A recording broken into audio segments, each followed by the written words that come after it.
Hey everybody, Viper owners. Today at 4 o'clock in the morning I decided to wake up and change my transmission fluid. I can tell you right now, I saw some of the fluid come out already off the top head, and it's not exactly the best color. Let's go ahead and take a sample here.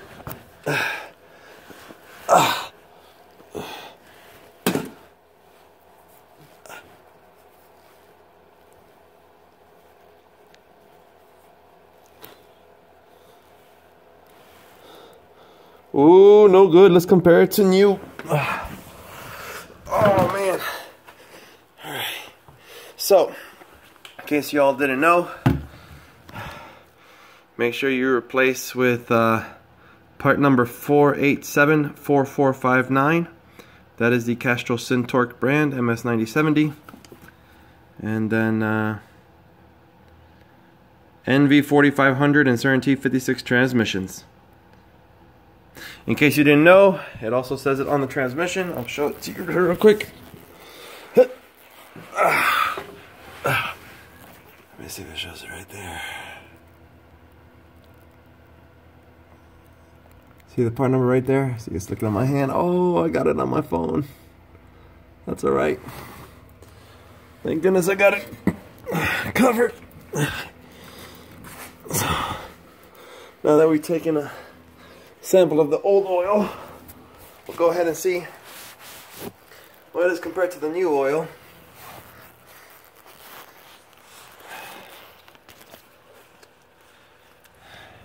Let's crack this sucker open.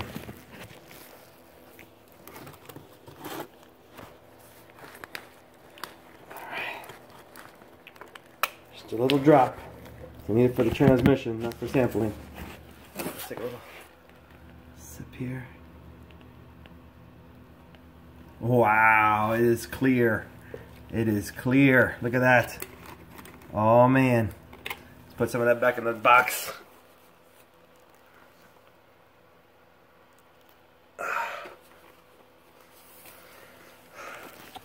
So good oil, bad oil. And you always want to change with the brand. There's one thing about transmissions I never would like to do is put aftermarket transmission fluid when it's supposed to take a certain different kind. You know, $25 a bottle, I can see why people try and do an alternative, but it's better than transmission failure. So that's what the manufacturer recommended. That's what I'm gonna put in it. And I also verified it with Tremec. Called Tremec and called them and verify that it is in fact Castrol Syntorq. They said that it is the #1 item you could put. Just so you all know, these bolts right here hold the panel in place. Move this right here. Okay, so this panel comes down with T40, and then you always want to make sure to take a 3/8 wrench to notice I didn't take the whole thing down. It's not necessary, because you can access, like I showed you before, the head is over here. Where is it?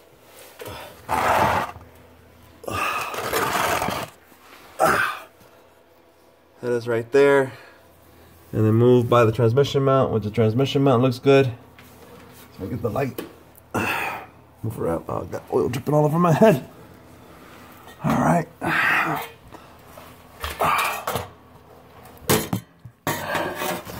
Okay, transmission mount looks pretty new. And then here is the lower bolt to drain the transmission fluid, and I'll be putting a new one in.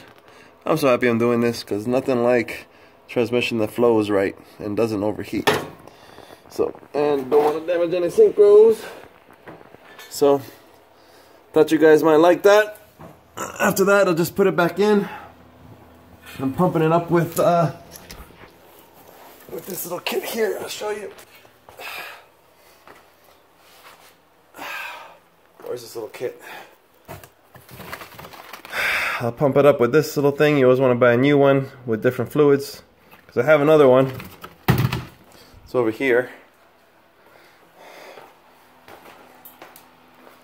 over here, and I just use this for draining stuff that I can't reach. I did that on my wife's Litza Jeep. So you don't want to mix oils naturally. So I bought a whole new one for 10 bucks. No worries. Anyways, again, I am taking apart the car. Just making sure everything's good. Got to hot wire that amplifier to go with the new stereo. I'll show you the new stereo. It's a pretty cool stereo. It fits the let's see here. Where are we at? Where are we at? Here it is. Oh yeah. Look at that bad boy. Touch screen, navigation, the whole bit. So, and it fits the exact slot of the bezel. The only problem is it doesn't work with the factory amp, so I'm either going to figure it out myself on how to run the remote to turn on the amp, to turn the amp back on, because that's all it requires. It just needs a signal to turn it back on, and a signal for the music. I'm either going to try and figure it out myself. If anyone knows, please send me a link. If not, I'll probably pay 75 bucks or something to have somebody test it out. Comes with a wiring harness, as you notice here. It's just plug and play. That's pretty easy. Alright y'all, be easy. Viper lovers. Woohoo!